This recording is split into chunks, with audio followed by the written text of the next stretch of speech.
What's up? What's good, everybody? It's your boy, Anthony Blake Jr., back with you with another episode of Flawless Fantasy Football. I got 2021 bold predictions for you today. Yes, I'm serving up some nice bold predictions. Some of them are going to be on a nice, warm platter, ready to be partaken, and some of them are going to be on a cold dish that maybe some of you do not want to hear. But you're going to hear it anyway. We're going to get started right now. We're going to start from the bottom. Here's the list of the people that we're going to talk about today. And we're going to start with Anthony Frisker. I know a lot of you are probably like, who the hell is Anthony Frisker? Why the hell is this dude starting off his presentation with some unknown guy? I know, because you need to know him. He is the tight end for the Tennessee Titans. And he actually was played behind the tight end last year, Jonnu Smith, when he was making all that noise. And then he had a nice game or two.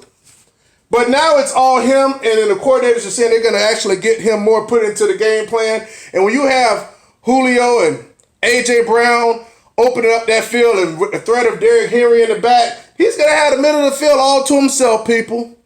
And Tannehill's very efficient. Anthony Frisker will be a top 10 tight end this year.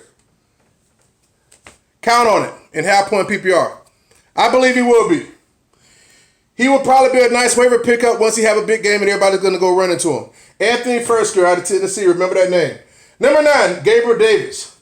Gabriel Davis is actually the number 2 for Buffalo. And I make no qualms about it. I'm very high on Gabriel Davis. In the 2 leagues I drafted, because I'm only going to draft 2 leagues. Might do a couple best balls, but just 2 leagues. I drafted Gabriel Davis in both. Attached to Josh Allen, he's going to be a problem. I'm going on record to saying Gabriel Davis, which is currently the 70th wide receiver on Fantasy Pros, half-point PPR. I'm saying that he will finish as a wide receiver 2 in fantasy. Wide receiver 2, yes, that means in between 13 and 24, Gabriel Davis. And guess what? He can be had for cheap. Hella cheap. Cheaper than a $5. This is a family show, people. Let's go. Number 8, Tyler Higby. Look, I like Tyler Higby because he's shown with a lot of players that I like explosive players. Some people say, I want a safe player. He's safe. Shit, damn near anybody can be safe. But can you be safe with a ceiling? That's what I like. That's what I promote around here at Flawless Fantasy Football. Safe with ceilings. And this guy has shown that he can score multiple TDs in a game. He can go on a run just like he did, not last season, but the year before last when he finished off the season. He's no longer sharing the tight end role with old Everett or whoever else that be over there. It's all his, and plus with the injury to the running back, unfortunately, they're gonna have more difficulty running it in my belief. So I believe they'll throw it more to Tyler Higby and Cooper Kupp. He will be the beneficiary. I'm calling for Tyler Higby to be a top 5 tight end. Top 5. And just think of the price you're gonna pay for him. The price you're going to pay for him is so low. You get him in 12th, 13th round. 11th if you really want him. Tyler Higby, top 5 tight end. Now we're here to Mr. CeeDee Lamb. All right? I see most people like CeeDee Lamb. I personally don't have an issue with CeeDee Lamb. Let me go on record with saying that first. But I feel that a lot of people are pushing CeeDee Lamb, and some of them are saying he could be a top 5 wide receiver. That's ridiculous. That's ridiculous. When you look at the top 5 wide receivers, like Tyreek Hill, Devontae Adams, and Hopkins, listen, and you got, it's too much. It's too much there at the top to be a top 5 tight end, top wide receiver when you have, when you got Cooper over there, and what's your other boy name over there? Gallup. When you got those two guys over there that you're sharing that receiving distribution with. So I don't see him when you get, let's say if he get out of those three receivers and he get 40% of the target share. I still don't think it's enough. I'm just between the passes between those three. I still don't think it's enough to reach top 5. And plus you have to add on, what if Dak's not healthy? What if he said, if he misses a game of 2 or 3 or 4? CeeDee Lamb, and I'm saying this, it seems like an easy call, but based on what everybody else said and the hype behind it, CeeDee Lamb will be outside. He will be outside the top 15 wide receivers. Outside of the top 15. CeeDee Lamb outside of the top 15 in the half-point PPR. Outside. Being generous, because I could easily say 20 and feel good about that. But he is a skilled player. And if Cooper Glass is out, that means more passes to him. But top 15, he will not be in. That's my say-so for CeeDee Lamb. Ryan Tannehill. Listen, man, ever since coming away from Miami, this dude's been hella efficient. Been balling. He been an elite quarterback, really. That you all look at the numbers. I'm calling for Ryan Tannehill. He could possibly be a top 5 quarterback. Top 5. Now, if you want to wait late, after the big quarterbacks are gone and you want to pick Tannehill, I don't know, 7, 8, 9, or wherever you want to, based on your league, because I can't say, for the most part, I can't say he goes in this league, this round, because sometimes he may go 2 rounds earlier. Depends on the home league in which you're playing in. A lot of the ADPs and stuff that you hear are based off what the experts and the consensus and the experts drafting, or people that's really been playing fantasy, not the people that actually play for fun and just have a moderate level of experience. All right. So we're majority of halfway through. Hey, if you're enjoying this, or guess what, if you're getting the kind of content or value out of it, press the like and subscribe and join the channel and join the movement. We have fun over here and we're growing. Let's try to get to 100 subscribers before the kickoff. That would be nice. All right. Just popped this off a month ago, but I'm having fun with it. Next, let's go. Chase Claypool. Now, if anybody have any eyes and ears, I'm very high on Chase Claypool. I know people say Deontay Johnson's the number 1. Sure. Let's go with that. Will he get the most targets? Sure, let's go with that. Will he glass out? Will he drop passes? Yeah, let's go with that too. Listen, no more Juju. He's there, but he's the 3rd receiver. They'll be playing 2 tight end sets a lot. Juju's doing, like I said before, he's doing the freaking the milk cart challenge, and that got Tomlin ticked off. Listen, Juju won't be on the field that much. He'll play. Chase Claypool had 9 receiving touchdowns as a rookie and 2 rushing. Double-digit touchdowns. He didn't even have a strong, snap share last year. Now he's a starter, so he'll get more receptions, more yards on top of those double-digit touchdowns. Easy money to say he will be a wide receiver 1 in fantasy football this year. And are any of your other people calling that? No other fantasy experts and analysts and YouTubers are calling for that. Only I'm calling for that. You know what? I'm going to tell you something. You know what the problem is? Listen, and I ain't hating on nobody, because the same ones I'm listening to and I'm talking about, I enjoy them. I listen to them for years, and I listen to them for entertainment when I'm doing my daily duties. You know what I'm saying? But listen, I feel that the community, the fantasy community, as far as YouTubers and people that have the content creators, they all kind of stick together. Like, nobody wants to truly stick their neck out because, I guess then they'll look dumb or something. Nobody wants to project. Everybody wants to pick the people that are already here. Like I said, if you look at the ADP list, they're pretty much the same, just move around a couple people, But as I show you my running back, my wide receiver list, they're not. The list busts all the time, because nobody wants to project who's going to be good or very good or who's going to be great. They already will just want to pick the ones that are already there. Okay? All right? And we don't do that around here at Flawless. We like to get them before they pop, so we can get that much juice and make our teams fearless. All right? That's what we want around here. All right, next. So Chase Claypool, wide receiver 1. He will be in the top 12 wide receivers, half-point PPR. Bet on it, take it to the bank. Okay? Eckler and Kamara. Now, a lot of you ones might not like this because you've drafted Eckler and or Kamara. Well, you probably wouldn't have been able to draft both of them. Maybe you could have if Eckler dropped to the second.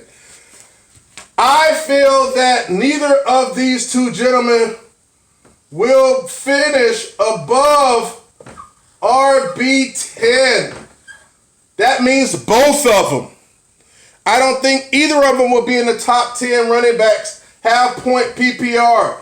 Half-point PPR. And I'll tell you why I say this. For one thing, this is football. Things happen in football. So I don't want to hear about you're wishing for this, you're wishing for that. I'm not wishing for pros and cons. I'm going by how I feel because I project good and bad. Eckler's glass and Kamara is heading that way. People say, why? Why would you say that? Now, without Breeze and without slant boy Michael Thomas, they're going to lean on him more supposedly. So listen, Kamara's never carried the load. You like that, you know? He got a lot of catches. And if he continues to get catches, fine. We don't know how things going to operate.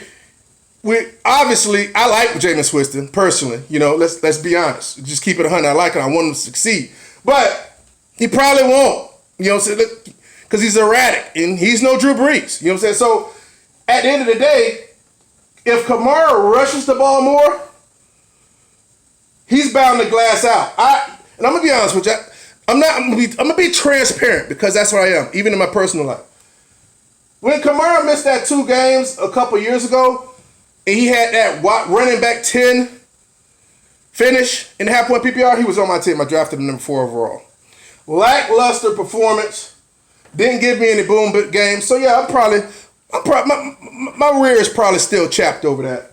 But my thing is, if they get him too much of a rushing workload, he's likely to break.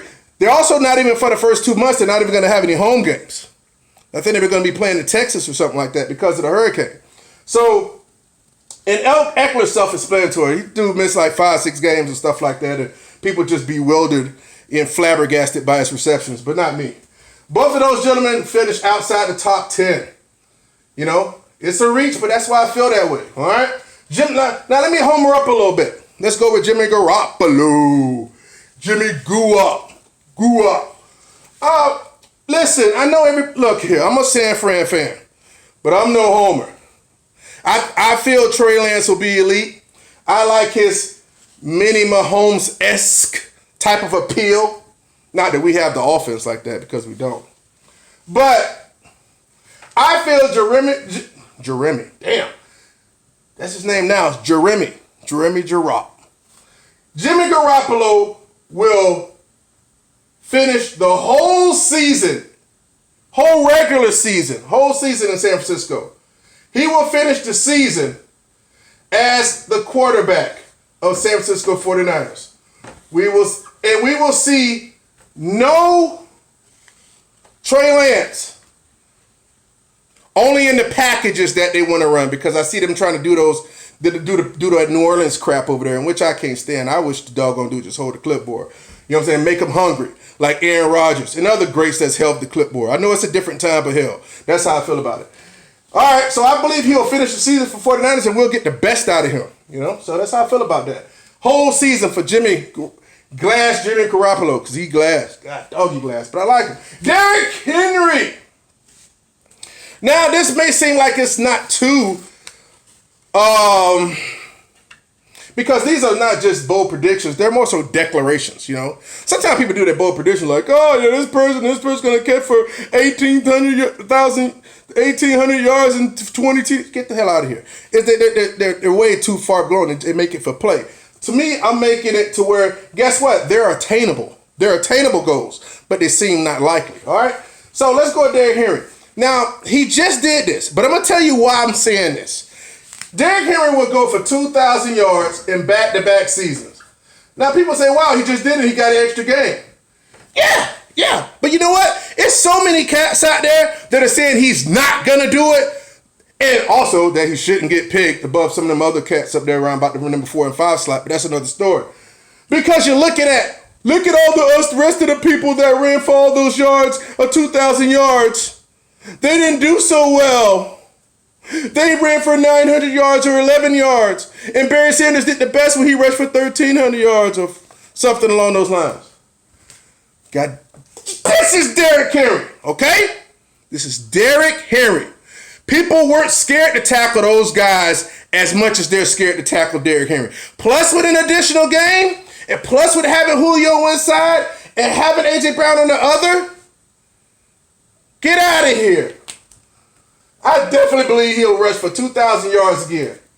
And if he misses, he'll just miss, but I'm calling for 2,000. Now, number one, I saved the best for last. Save the best for last.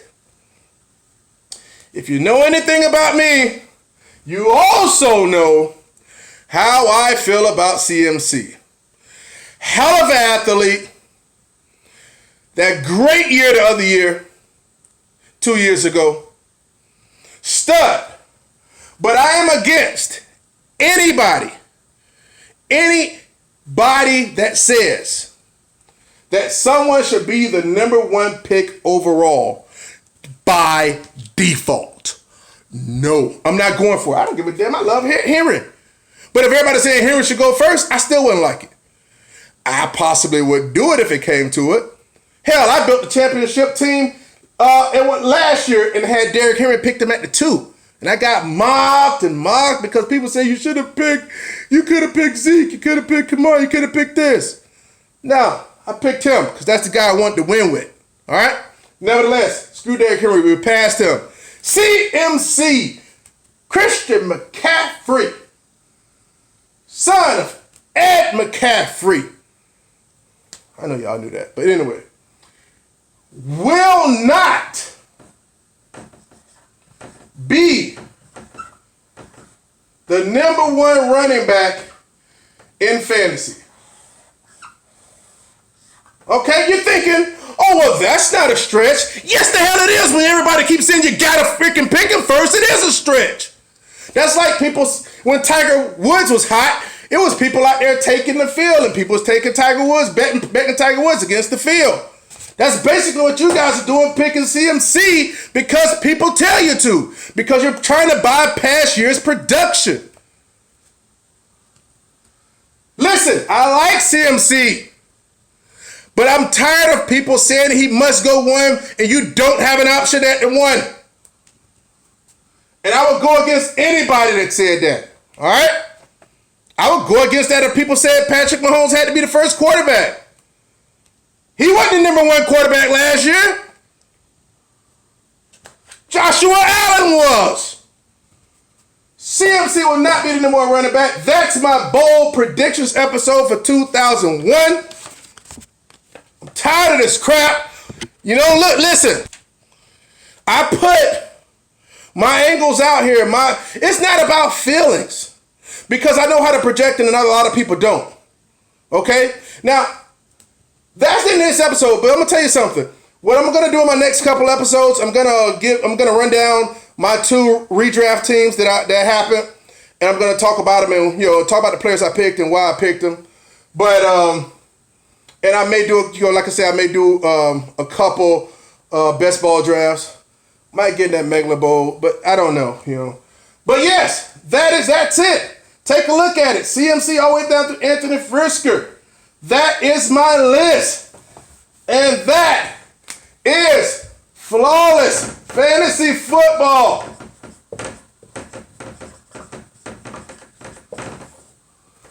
Write it down. Take a picture of it, baby. Let's ball out. Like, comment, subscribe. Join the movement. Let's get these subscribers up. Let's have fun. Good luck to everybody this year. Peace.